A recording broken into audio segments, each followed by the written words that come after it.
This story is titled, My Mom and Stepdad Secretly Used All My Hard-Earned Money to Buy an Apartment for Their Daughter. So I forced them to face legal action. Hey everyone! Before we jump into today's video, big news! I've launched a new Reddit channel. This time, the background isn't Minecraft. It's Subway Surfers in a Christmas theme to match the season. Check it out, subscribe, and join the fun. Links in the description. See you there. Now let's start the video. Hey everyone, I need to vent in here because I'm losing my mind over what just happened. I never thought I'd be the type to post here, but when your own mom steals from you, where else do you go? This isn't some minor misunderstanding or family spat. It's full-on betrayal, and I'm stuck between being furious and completely gutted. Let me back up and give you some context so this all makes sense. I grew up in what you'd call a blended family, which is just a nice way of saying things got messy after my parents split. I was 7 when they broke the news. They sat me down and said, "We still love you, but we don't love each other." It was calm and weirdly polite, no screaming or drama, which felt worse in some ways. Like, they were so okay with it. Meanwhile, I was clutching my stuffed rabbit, trying to figure out if this meant no more family movie nights. After the divorce, my dad moved into a small apartment, and my mom stayed in our house. I went back and forth between them, 1 week here, 1 week there. My dad was steady, reliable, and made sure I had everything I needed. But my mom has a different story.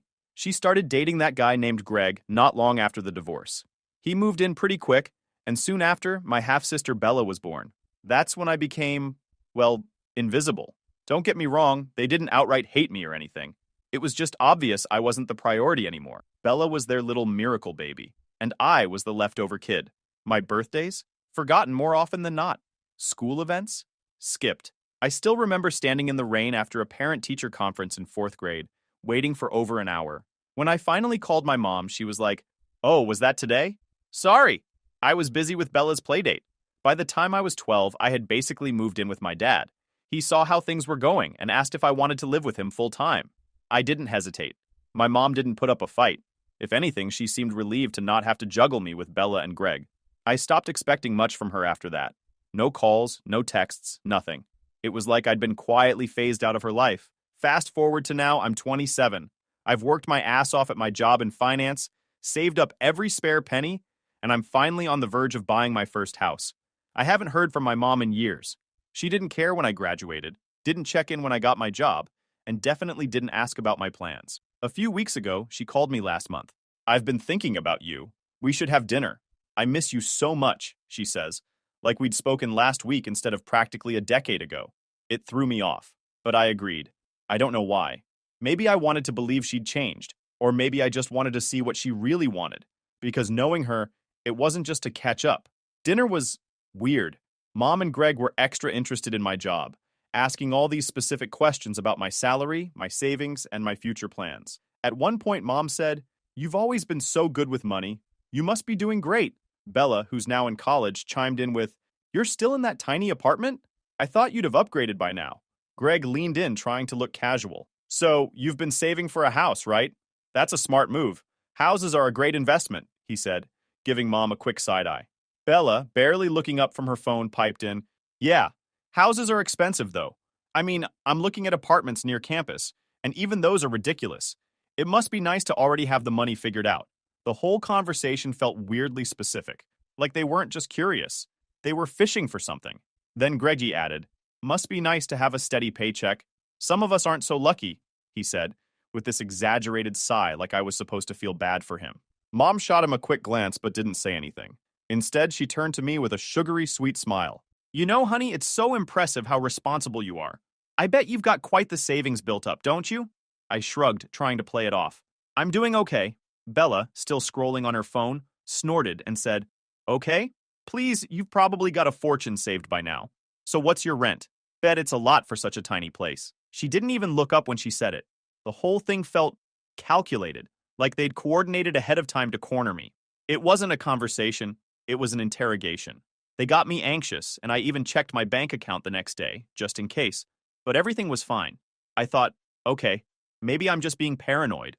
Then, last week, I went on a work trip overseas. When I landed and turned my phone back on, I got hit with a ton of notifications, banking alerts, one after another. I logged in to check, and I was totally shocked. My savings account, everything I'd worked for, everything I'd been carefully building, was empty. Zero. It felt like the ground disappeared under me. My head was spinning, my chest tight, and I couldn't even think straight. I scrolled through the transaction, desperate to find some explanation, and then I saw it. Her name. My mom's name. My own mother drained my account. I stared at the screen, trying to make sense of it. How the hell did she even do this? I never gave her my banking information. I never left anything out. And yet, there it was. Thousands of dollars transferred out, one chunk at a time. I don't know what to do. Part of me wants to march over there, shove my phone in her face, and demand to know how the hell she pulled this off. How could she betray me like this? But the other part of me is screaming to just skip all that and go straight to the police. She doesn't deserve a conversation, right? She doesn't deserve an ounce of trust after this. But then I think, what if there's some explanation? What if confronting her gets me the answers I need? Or worse, what if I confront her and she talks her way out of it like she always does? What if I wait too long and lose my chance to take legal action? I feel stuck, torn between wanting to hear it from her and knowing I probably shouldn't waste the time. Either way, she doesn't get to keep my money. I'm not letting her get away with this. But right now, I don't even know my next step. Do I confront her first? Do I go straight to the cops? What if I make the wrong move and she somehow twists this to her advantage? I'll figure it out. I have to. But for now, I just needed to get this out. My head is spinning, and I need a plan before I do anything. I'll keep you updated. Update 1. Hey again. First off, thanks for all the comments on my original post. I didn't expect so many people to care, but reading through your advice gave me a lot of clarity. I promised an update, and now that I've had time to figure out more of what went down, I'm back with everything I've uncovered so far. So, after staring at my drained account and trying not to throw my laptop across the room, I decided the first step was to contact my bank. I needed to know exactly how this happened. The rep on the phone was super polite, but you could tell they were tiptoeing around me like they were afraid I was about to blow up. I explained that a ton of money had been transferred from my account without my consent and asked them to walk me through what they could see on their end. They confirmed the transfers were initiated online, using my account credentials. I was so confused. I'd never shared my login details with anyone, not even my dad, who I trust with my life. I asked if there was any record of the device used to access my account. After putting me on hold for what felt like forever, they came back and told me the logins came from a device they couldn't fully identify, but was flagged as previously authorized. Basically, someone had logged in from a device that had already been connected to my account before. That's when it hit me.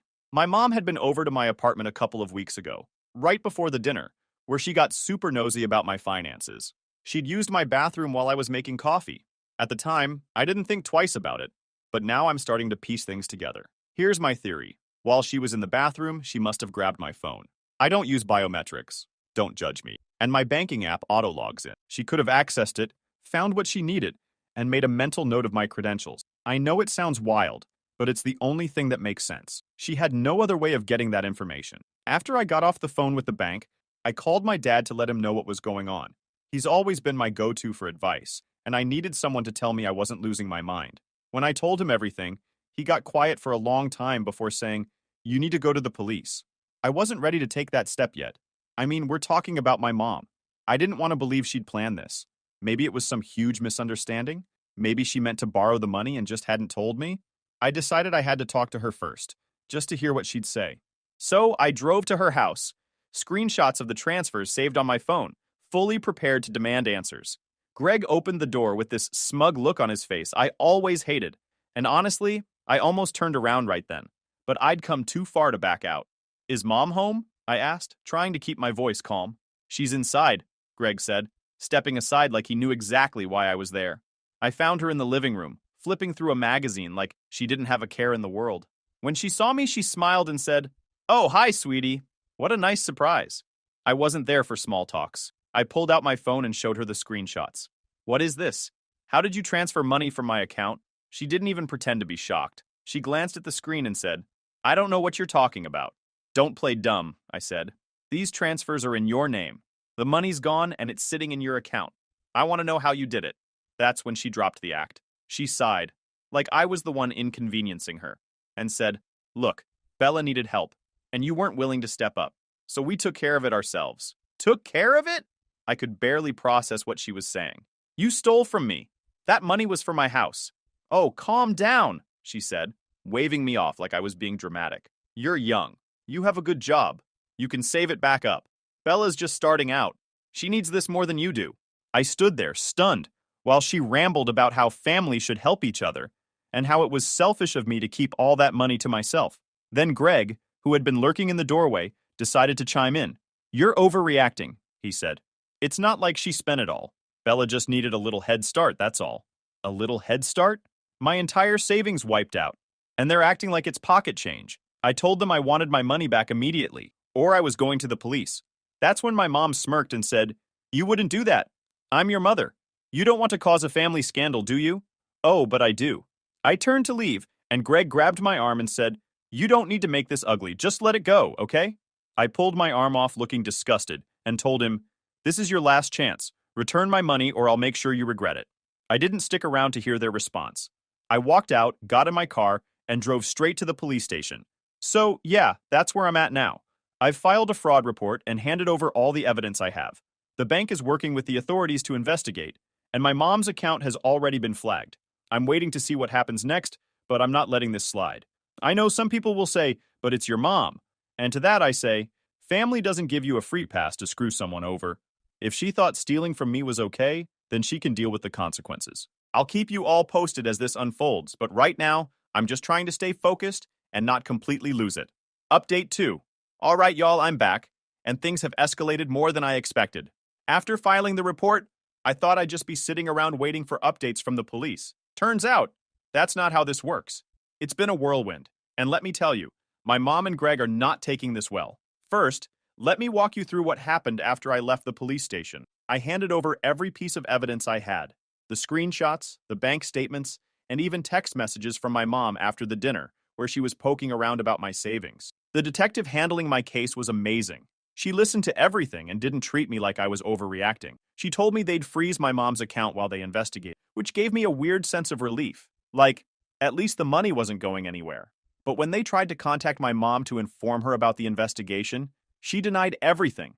Not just the theft, but the fact that she'd even talked to me about money. She told them, "I don't know what she's talking about. She must have made a mistake." A mistake? Lady, I have receipts. I guess she thought she could just lie her way out of it. But unfortunately for her, the bank had already flagged the transfers. There was no way to spin this. The money trail led directly to her account. When the police confronted her with this, she switched her story. Suddenly, it wasn't a mistake anymore. Now it was all a misunderstanding. Apparently, her new angle was that she borrowed the money with every intention of paying it back. Borrowed without asking from your own kid. Yeah, sure, that checks out. While this was happening, I got a call from Greg. I don't know why I even picked up, but I was curious about what he had to say. He started off all fake calm, like he was trying to play peacemaker. "Look," he said, "you're blowing this way out of proportion. Your mom's upset and she didn't mean for things to get this far. Why don't we just drop the charges and we'll figure something out as a family?" "Like what?" "You give me my money back, and we pretend this didn't happen?" I said.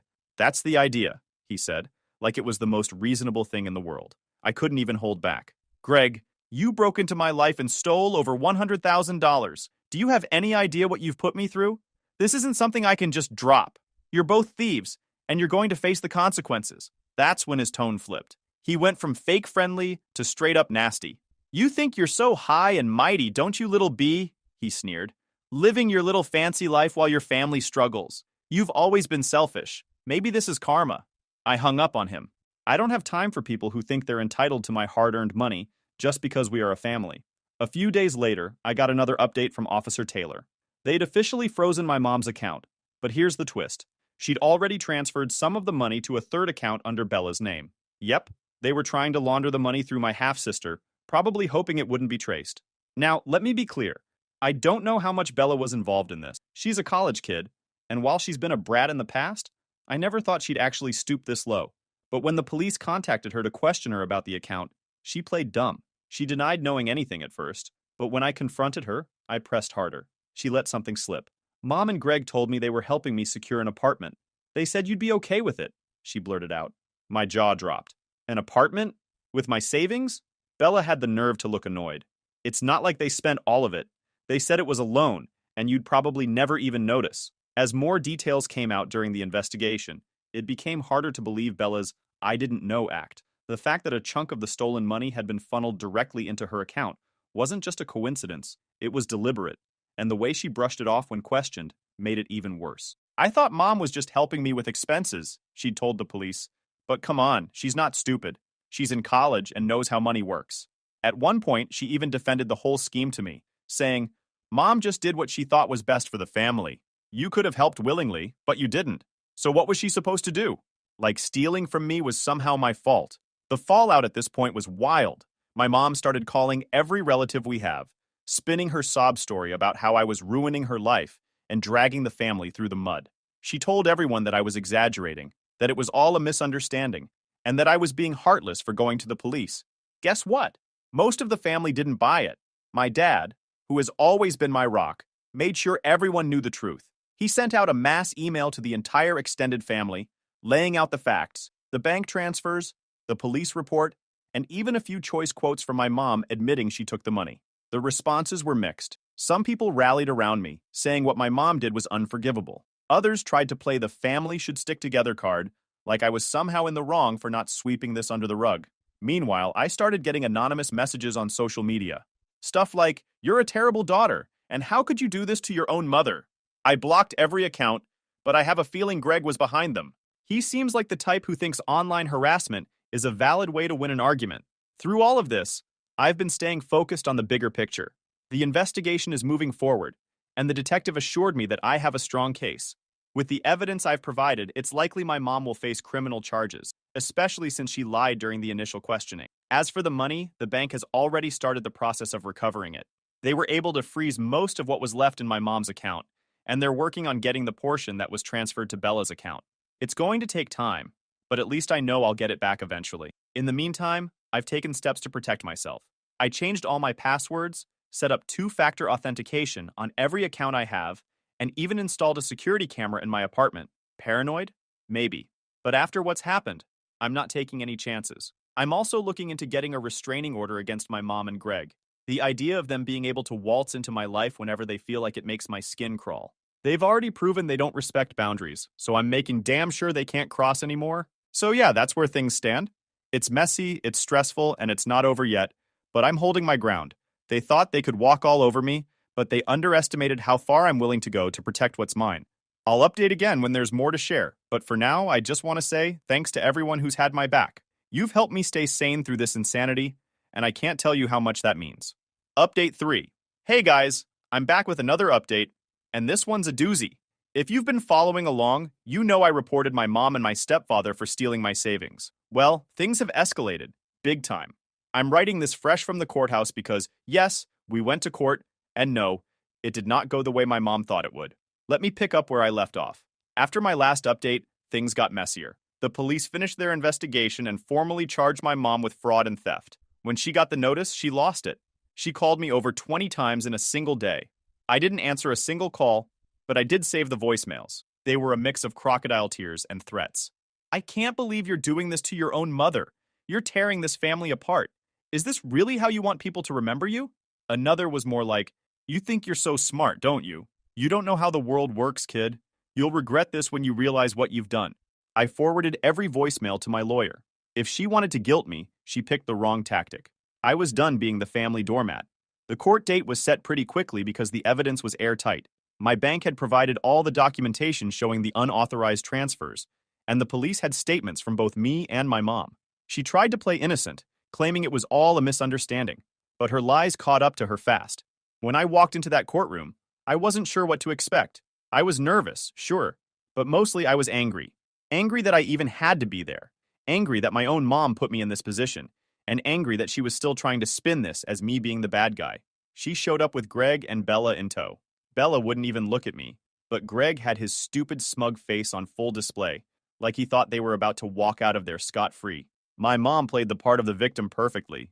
She had on this somber outfit, like she was heading to a funeral, and kept dabbing her eyes with a tissue. When it was her turn to speak, she laid it on thick. I'm just a mother trying to help her child, making her voice shaky. My daughter Bella was in a difficult situation, and I didn't think my other daughter would mind helping. It was never meant to be theft. It was a loan, one I fully intended to repay. My lawyer didn't hold back. Your Honor, he said, the defendant's justification for taking this money was to use it for a down payment on a luxury apartment for her younger daughter Bella. The plaintiff's entire savings were funneled into this purchase without her consent. The tension increased. Greg squirmed in his seat, and Bella turned bright red. Mom, however, kept up her innocent act, saying, "I thought it would be fine. Family helps family." I almost laughed out loud. You get help from your family without asking? Draining my entire savings account without a word? Then my lawyer presented the evidence, and her story unraveled fast. He showed the screenshots of the transfers, highlighted the fact that they were labeled as personal transfers, and even played some of the voicemails she'd left me. The courtroom was silent as one of the voicemails played. "You think you're so high and mighty just because you've got some bucks now?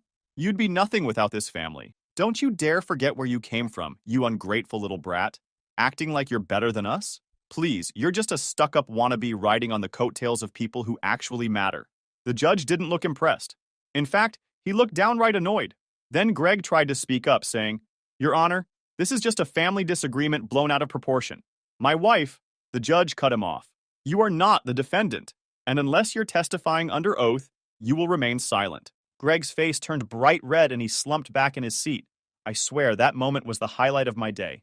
When it was my turn to speak, I kept it simple. I told the court about how I'd been saving for years, how I worked hard to build my future, and how betrayed I felt when I realized my mom had taken it all without even asking. This wasn't about helping my sister, I said. This was about control. She didn't like that I was independent and didn't need her, so she decided to take what wasn't hers.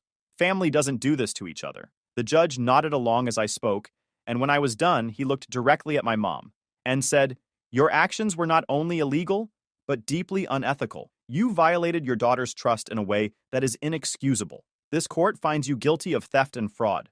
He sentenced her to a suspended sentence, which basically means no jail time as long as she follows the court's condition. But the best part is, she was ordered to return every single penny she stole within 30 days. And if she didn't, the suspended sentence would turn into actual jail time. When the verdict was read, my mom looked like she'd been slapped. Greg muttered something under his breath, and Bella was standing there staring at me. I actually thought she'll come and apologize. But nope, she just glared like I'd ruined her life. After the hearing, Greg stormed up to me in the hallway. "This isn't over," he hissed. "You've humiliated us, and you'll regret it." I stared at him and said, "The only thing I regret is trusting either of you. Stay out of my life." Then I walked away.